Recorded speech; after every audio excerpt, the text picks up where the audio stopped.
Welcome to the Unscripted Authentic Leadership Podcast, a podcast where we're seeking to lead change, but also seeking to understand.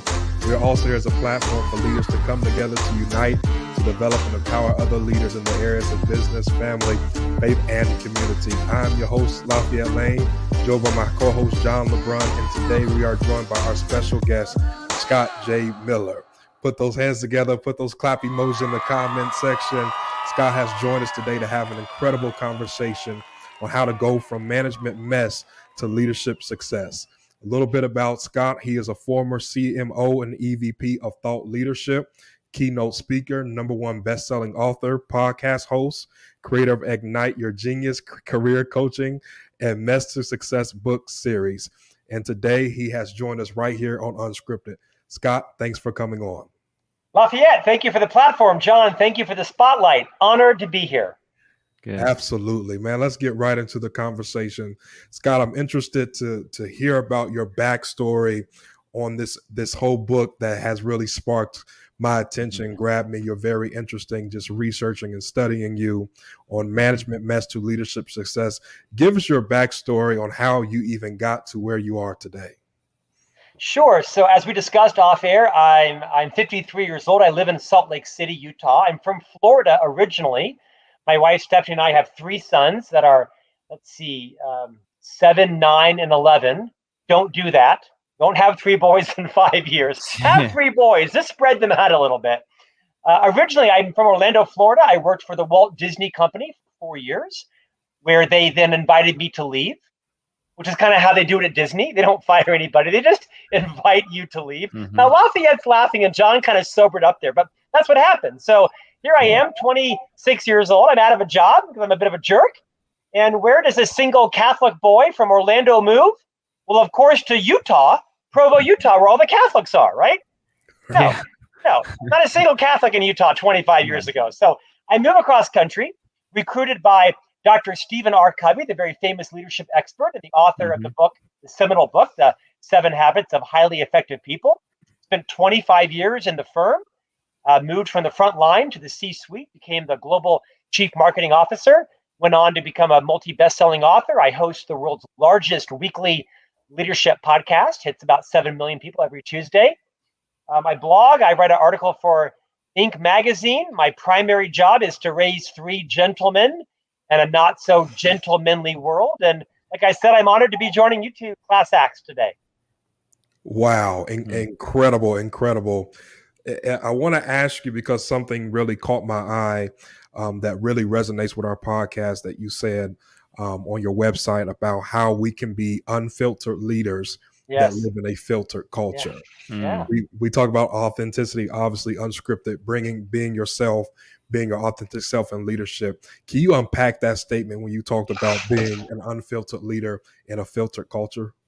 Sure. So I mean it kind of like I said it, right?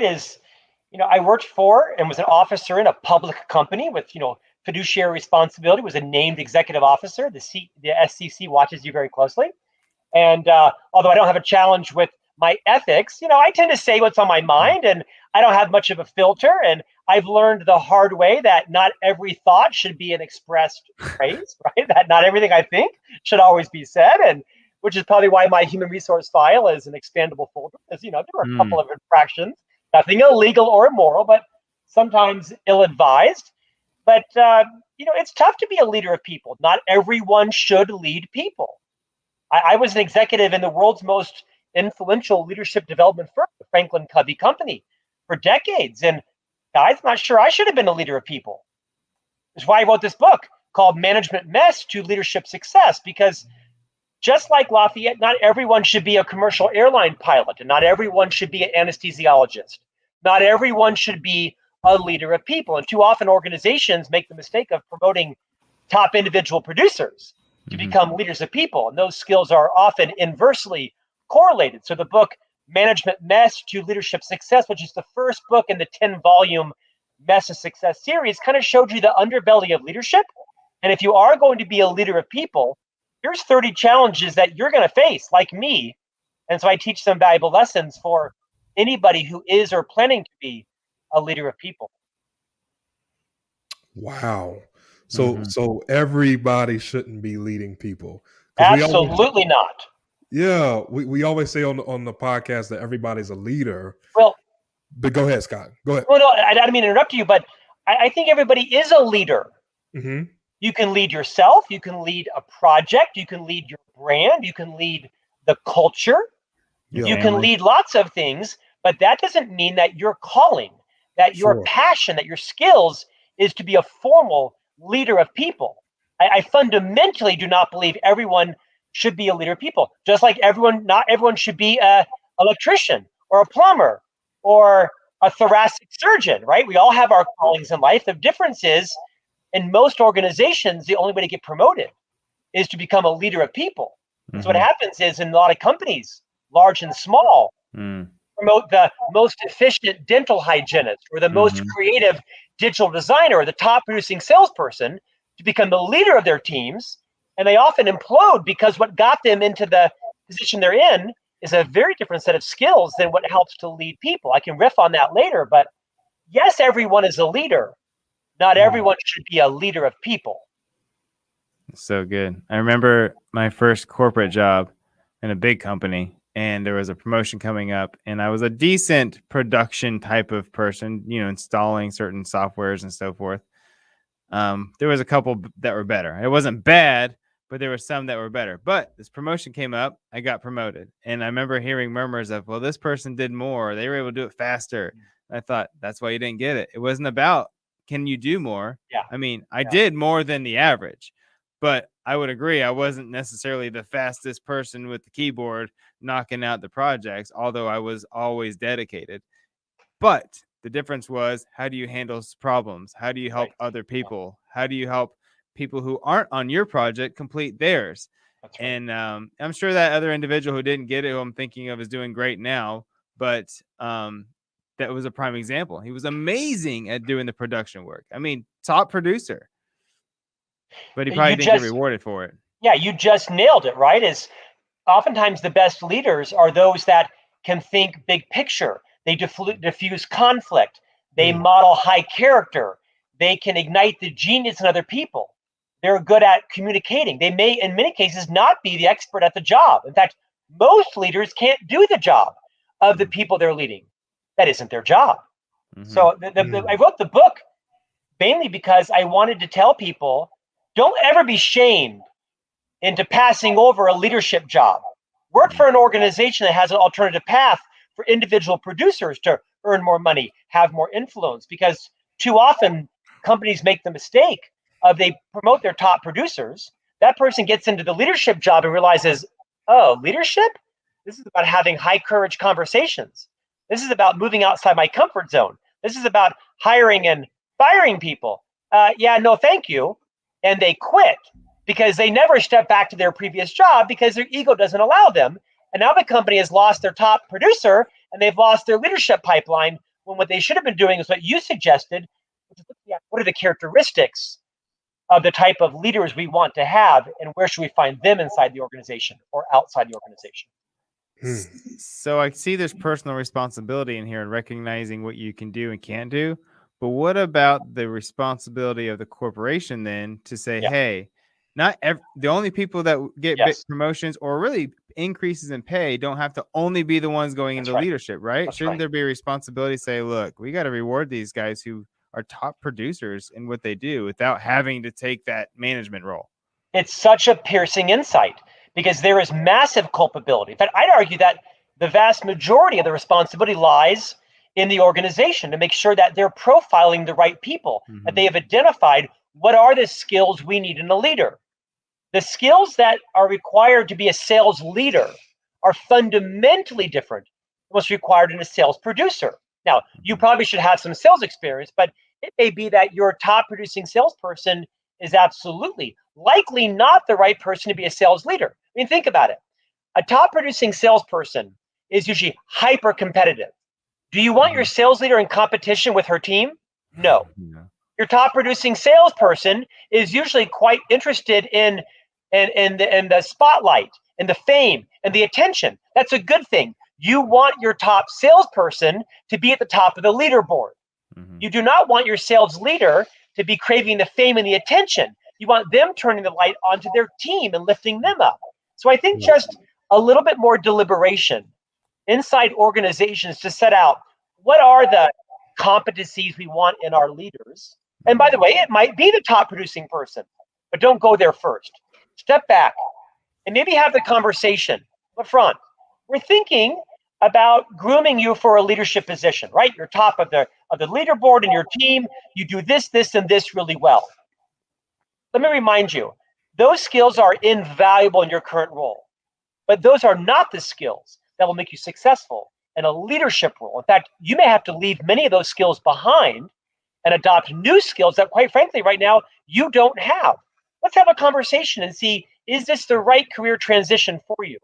And to your point, if not, let's make sure that we retain you by having a path for influence, promotion, and compensation that allows you to stay here, because we do value people other than just those that choose a formal leadership path.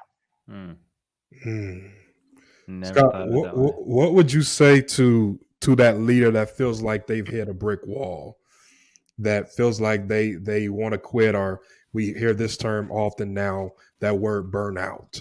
That leader that has not, the creative juices are not there, the creative genius is not being tapped into. What would you say to that leader to try to reignite them? Well, I would say the same thing to a leader of people that I would say to an individual producer, because it's easy to get burned out regardless of what your title is or what your responsibility is, right? Is welcome to humanity. You're not alone. That it's important that you recognize that a post-pandemic skill is agility, is mental nimbleness, is to recognize that, you have to disrupt yourself. You have to act before you are acted upon. I kind of hate this phrase because it's offensive, but it's absolutely true. And that is, you're never in the room when your career is decided for you. And that is the case with the vast majority of people. Other people are deciding your career for you when you're not in the room with them. Are you not qualified? Should we not take a risk on you? So for people who are burnt out, I think you have to recognize that you've got to disrupt yourself. You have to act on yourself before somebody else acts upon you. That life is short. Your job is your career. Your career is not your life. And I can attest to that because I was married when I was 41. I was single till I was 41. And for 15 years, my career defined who I was. It was my identity. This is often very common with males, sometimes more so than females, and definitely more common when you're single as opposed to when you're married. And so I just remind everybody listening to your podcast, you are more than your job. You're more than your title. You're more than your paycheck. You're more than what your boss may or may not think about you. And don't let someone else define your self-esteem, your self-confidence, your self-worth, or your marketplace worth. Always be digging your well. Always be stretching your skills. Always be reinventing yourself, because then this allows you to be in complete control of your career and never turn it over to somebody else. It's that saying, your career is what you do, not who you are, essentially. It's so true. I heard someone say, I'm an engineer. It's what I do. It's not who I am. I heard someone say that it's once. Nicely said. And especially in a capitalistic society, in America. I mean, no one in Italy is defined by their job title. No one in Portugal. No one in Spain. These people are living their lives and families and relationships and legacies. In America, to our benefit, we're workaholics and we're very much defined by our professional contribution. And it's a dangerous slope. It doesn't mean that you shouldn't work hard and pay the price. Be very careful, because this adage is true. No one on their deathbed said they'd wish they'd spent more time at the office. Oh my. Bam! That wasn't my quote. Someone much wiser said that. I had a mentor once. I was talking about something. Hey, I'm going to try and get one more of these spreadsheets done before I'm out of here. He's like, hey, don't rush it too much. When we die, you're not going to be like, man, I wish I would have knocked out a couple more spreadsheets. So it's really funny. Isn't that true? Can I build on that real quick? Yes. Yes, please. I've written many books. I speak around the world frequently, and I've come to listen to so many clients, and I know a couple of things are true. Every company is now a technology company. I don't care if you're selling flowers on the corner, whether you're selling wedding dresses or restaurants. Every company is now a technology company, Mm-hmm. and every company is in the same business. You're in the people business. Mm-hmm. You're in the relationship business. But do not confuse people as your most valuable asset. Let's debunk this human resource myth. People are not an organization's most valuable asset. It's the relationships between those people that are your ultimate competitive advantage.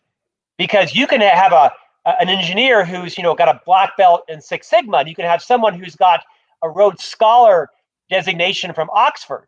They can be the two geniuses in the world, but if they can't get along and complement and forgive and pre-forgive each other, I don't need them.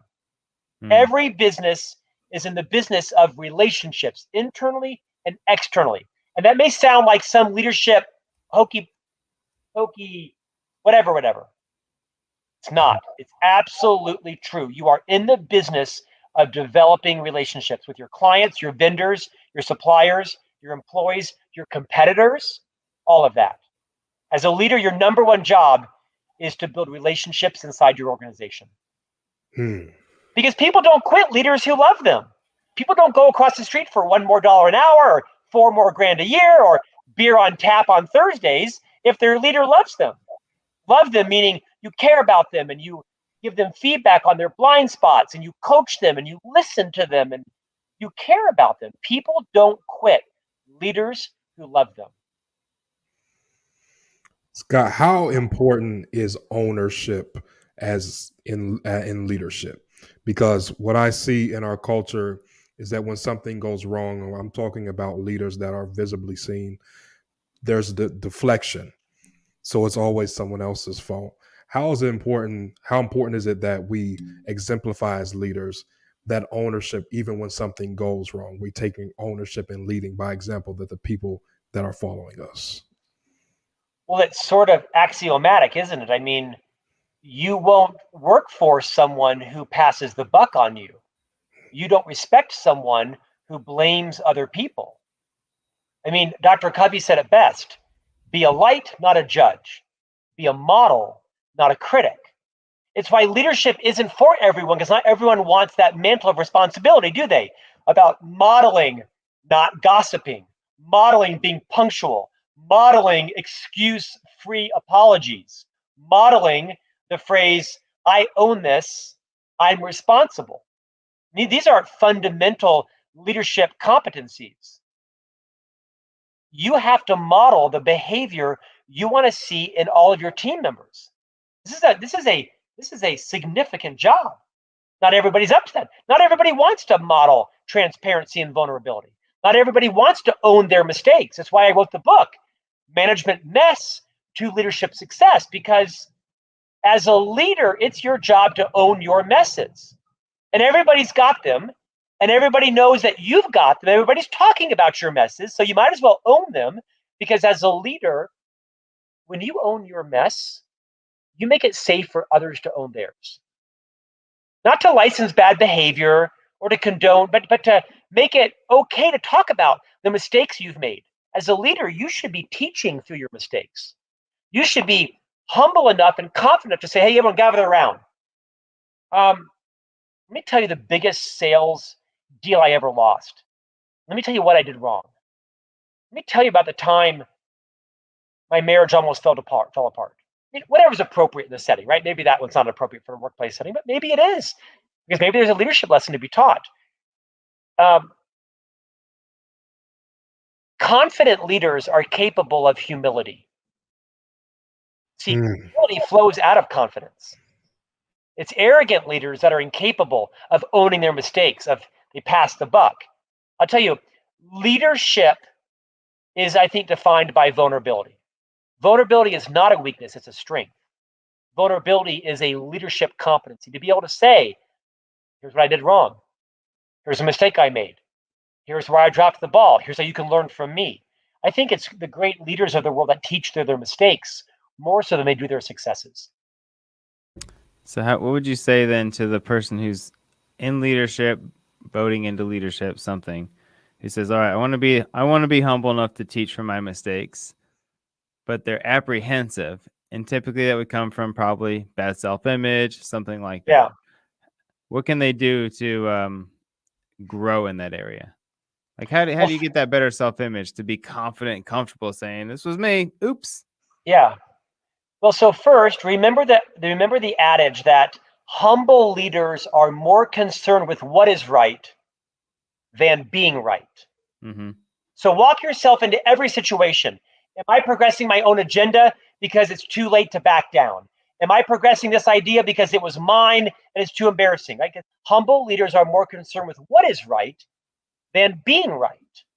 So into the situation, recognizing that sometimes admitting your mistakes actually allows others to admit theirs. Now, sometimes that vulnerability is dangerous because nefarious people might choose to weaponize it against you. They may not know that about you. They may not know that this is a weakness of yours or a fear of yours. And some people will use that against you.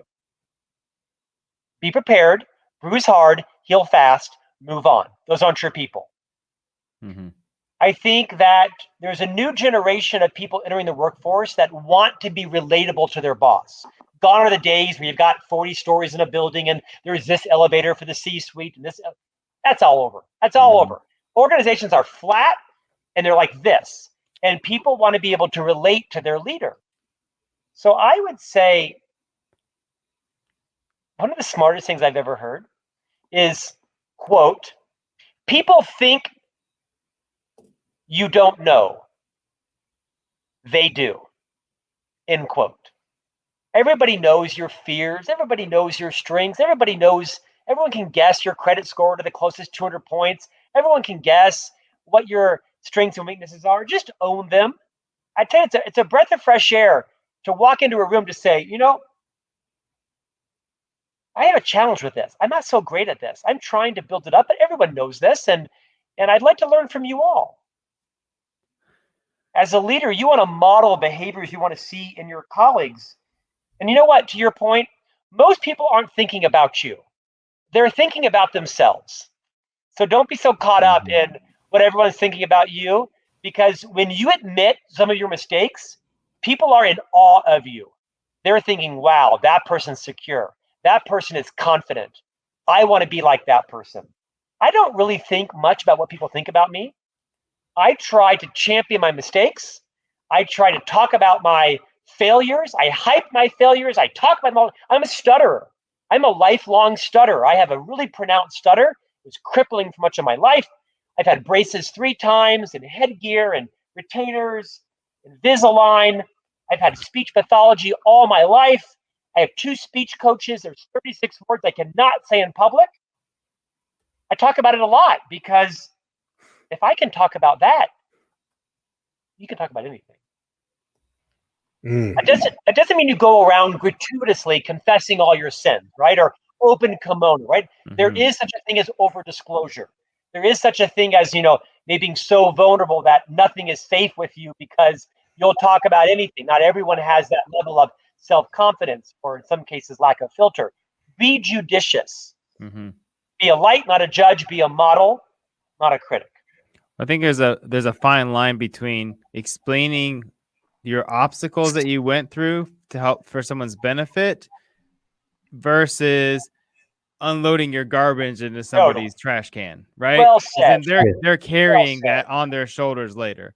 Yeah. Like, wow, I can't believe he went through that. This is terrible. Yeah. And the difference. That's exactly right. Right? Is know your audience, know your circumstance, know, is this a teachable moment that will leave them inspired versus weighed down, as you just mentioned. It takes intellectual intelligence. It takes emotional intelligence. It takes self-awareness. It takes reading the room. Yeah. I think that term leadership success is loosely used, and it's kind of a term that we just throw out. How would you define what leadership success is? John Maxwell, the famous leadership author, was a guest on my podcast once, and he says, if you're a leader and you look behind you and no one's following you, you're a hiker. And I think that was a great summation, right? I think a leader's job is, and Dr. Covey said this, this is for him to be credited. A leader's job is to communicate to others their worth and potential so clearly that they come to believe it in themselves. That's profound. Liz Wiseman wrote a book called Multipliers. My favorite leadership book ever. I strongly advise it to all of your listeners and viewers. Multipliers. And Liz says that a leader's job, France, is to not be the genius in the room, but to be the genius maker of others.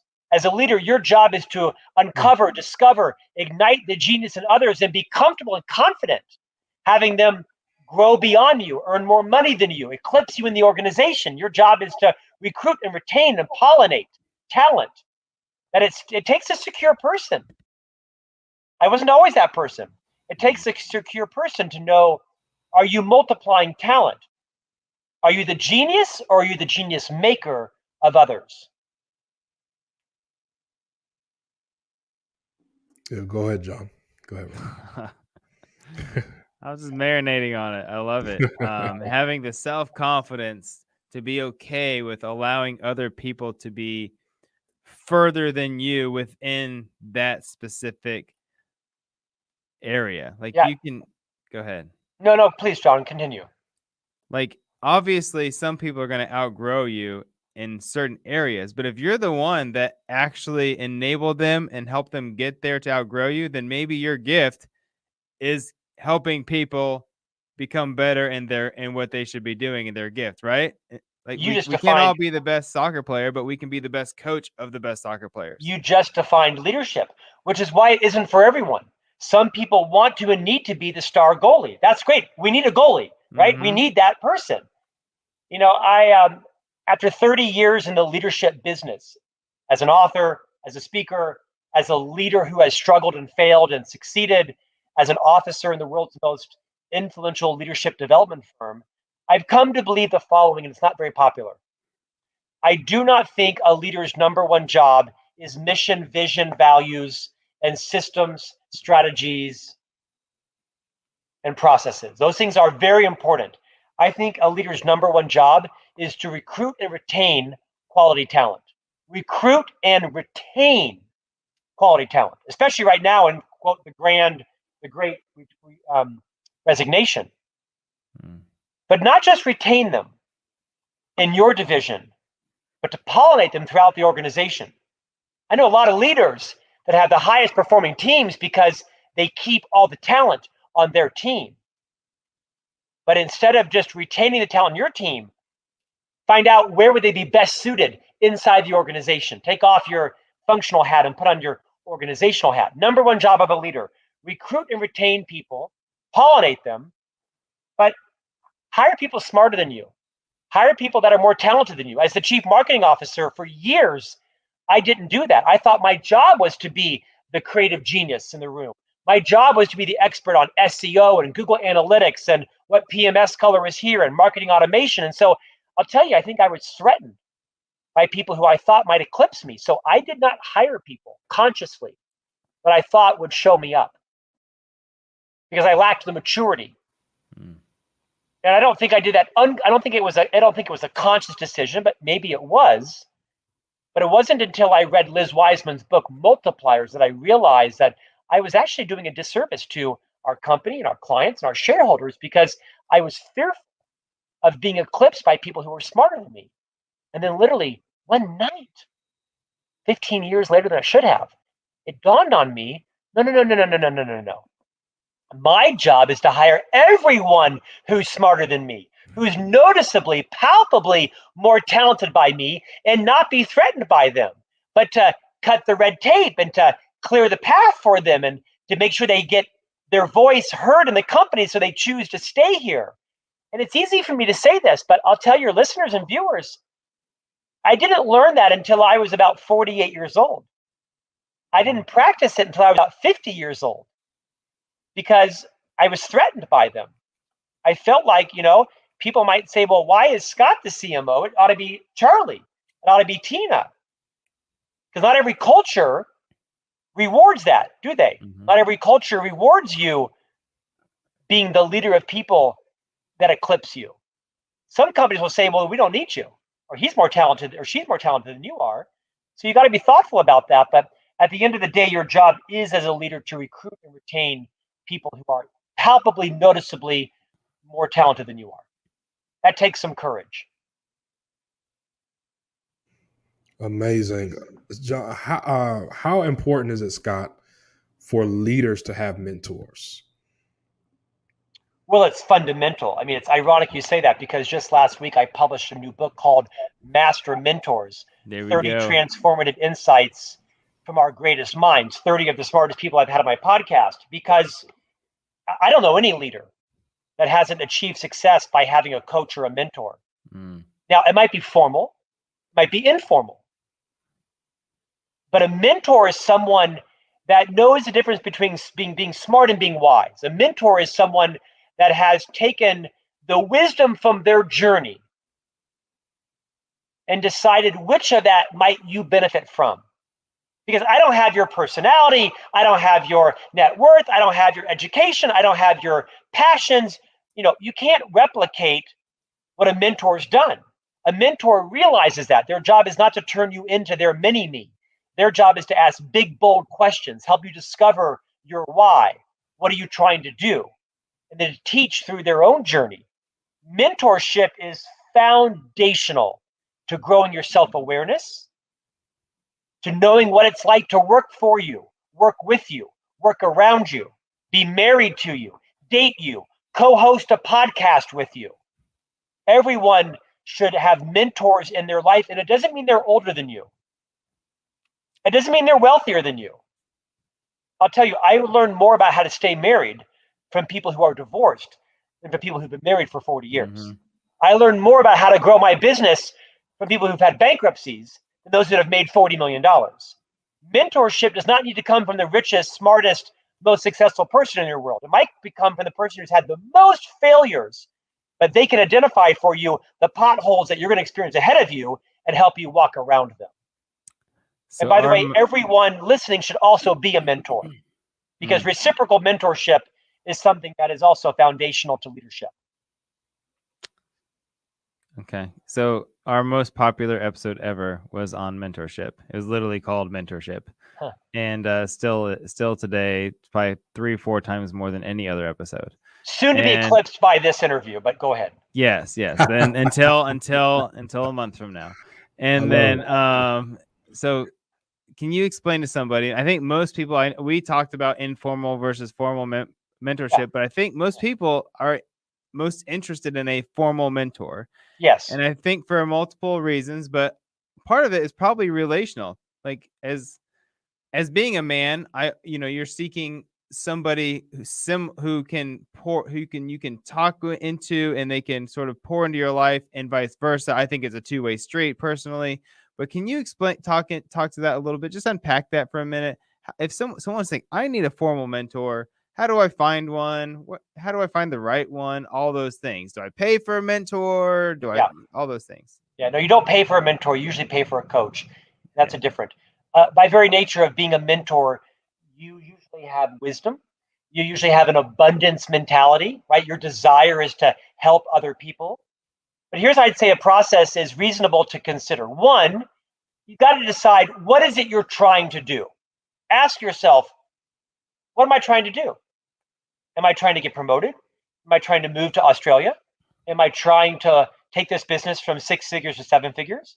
Am I trying to patent this product? What is it I'm trying to do? You have to get clear on that. Once you are clear on what I am trying to do, then you can figure out who can help you do that.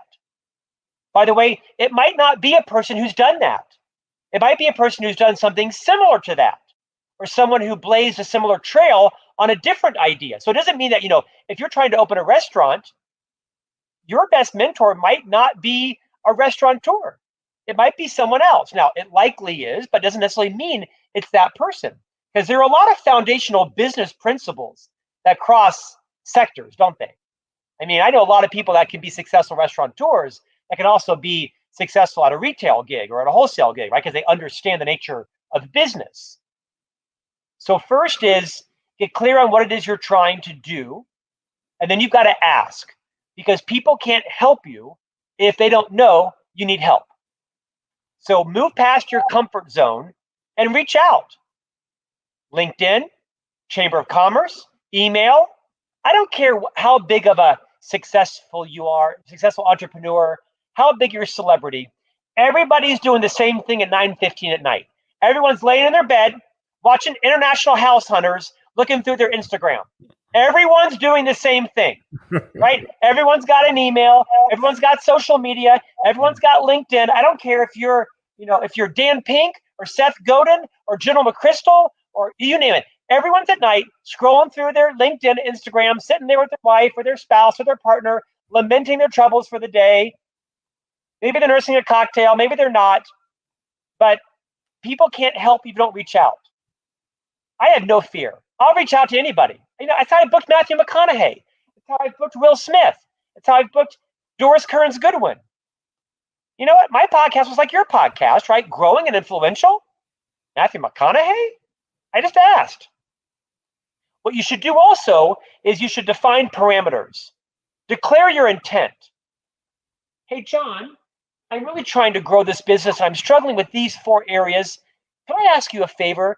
Could you mentor me for 6 weeks? 30 minutes a week for 6 weeks. No more. I'm not going to ask you to borrow any money. I'm not going to ask you for introductions. I'm not going to try to get my paws into your Rolodex. I just want to ask you some questions on 6 areas. At the end of 6 weeks, we're done. Good fences make good neighbors, right? If someone came to me, asked me that, I'd say, I'm up. I got 6 30-minute sessions. I don't, by the way. But if I knew what your intent was and there was no like secret ulterior motive, or you weren't really wanting me to give you $1 million at the end of 6 weeks, I'll sign up for it. You got to ask. People cannot help you if they don't know how. Wow.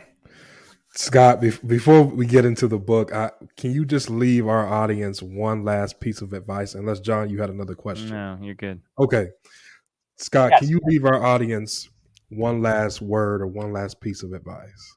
Yeah, right. Can I do it in 2 minutes? Absolutely.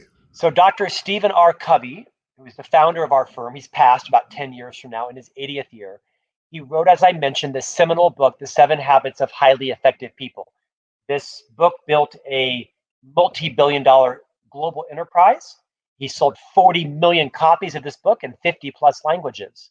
As the chief marketing officer, I was often interviewed by the press on what they called the book, The 7 Habits of Highly Efficient People. No, the book was The 7 Habits of Highly Effective People, not The 7 Habits of Highly Efficient People. There's a difference between being effective and being efficient. And one is not better than the other. They're just different. As you probably can tell, I'm a highly efficient person. Much of my professional success in life has been from my sort of outrageous productivity. I get up every day at 4 a.m. I write my weekly Inc. column from 4 to 5. I write my weekly blog from 5 to 6. I'm a dad from 6 to about 7:30. I'm an entrepreneur, and I'm a author. I'm a podcaster. I'm a speaker. I'm a businessman, if you will, from 7:30 to 5. I'm a dad again from 5 to 7. And you get the point, right? I'm that annoying neighbor that gets up on Saturday at 5 o'clock. My lawn is raked by 6. It's mowed by 7. The flowers are planted by 8. The car's washed by 9. I'm ready for breakfast and tennis by 10. My day has just gotten started. I am a highly efficient person. The problem is, it's that efficiency mindset that I move into all of my relationships. Because, gentlemen and listeners, you cannot be efficient with people. You can only be effective. As Dr. Covey said, with people, fast is slow, and slow is fast. So to the degree any of your listeners are like me, horrifyingly so, know when to be efficient. Taking out the garbage, washing the car, with some email, maybe your social media. And know when to be effective and when to shut your computer, take off your Apple Watch, turn off your phone, and check in, because every business is a technology business, and every business is in the people and relationship. That's your top job. Know when to be efficient and when to slow down. and be effective. This is a struggle for me. You can tell this is a big struggle for me because I try to move relationships along too fast. I'm always living in the future with people, and people can feel it, right? Have an anxious personality. No one has ever invited me to deliver the eulogy at a funeral. It ain't happening. Evacuate a burning building, I'm your guy. Know your strengths, know your weaknesses, and be comfortable talking about them. Wow, that was incredible. Yes, it was. So this is going to kick mentors, you know what, a month from now. Yeah, no, that blessed me because I think sometimes I'm the efficient, need to be more effective person probably within my own marriage at times. Like, sure. All right, honey, let's get this going. And I was thinking, I'm too efficient with my wife. Yeah. Being transparent, you know what I mean? You know why? First of all, self-awareness is half the battle, right? Because that's probably the skill that's given you lots of success in many areas of your life. Don't stop doing that. Just know when your strength becomes a weakness because you've overplayed it or you've played it in the wrong role in life. Wow. And catch yourself. Hun, I'm sorry. I'm in my efficiency mode. I got to step back. I'm sorry. Just acknowledge it. Talk about it. Make it part of your vocabulary. How many of us do that even within a conversation, right? Get to the point. And your wife's like, no, I need to give details for a minute. Yes. I'm not going to tell you all to purchase Scott's books. I want to tell you to invest. Invest in Scott's book. Yes. Make that investment in yourself. Management mess to leadership success and master mentors. Scott, you've told us about the books all throughout the episode, but is there anything else that you want to add to that? Why they should invest? Well, I think you've done a good job of that too. I'm a prolific reader. I like to write. Most authors write the book that they needed to read. And so my first book was Management Mess to Leadership Success. The second book in that series was Marketing Mess to Brand Success. And next year I'm launching Job Mess to Career Success, followed by Communication Mess to Influence Success. The book Master Mentors just came out, where I highlight 30 of my most influential podcast guests. This is the first book in a 10-volume series, Master Mentors Volume 2, with 30 new guests. Will be out in 2022, followed by 8 in the Best Success series, or the Master Mentors series. So I'd love to have people follow me on social media. Love to have you connect to me. And at the end of the day, just own your mess, because when you do, you make it safe for others to own theirs.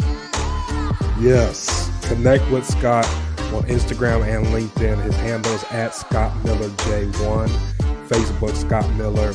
Check out that amazing podcast, On Leadership Podcast as well.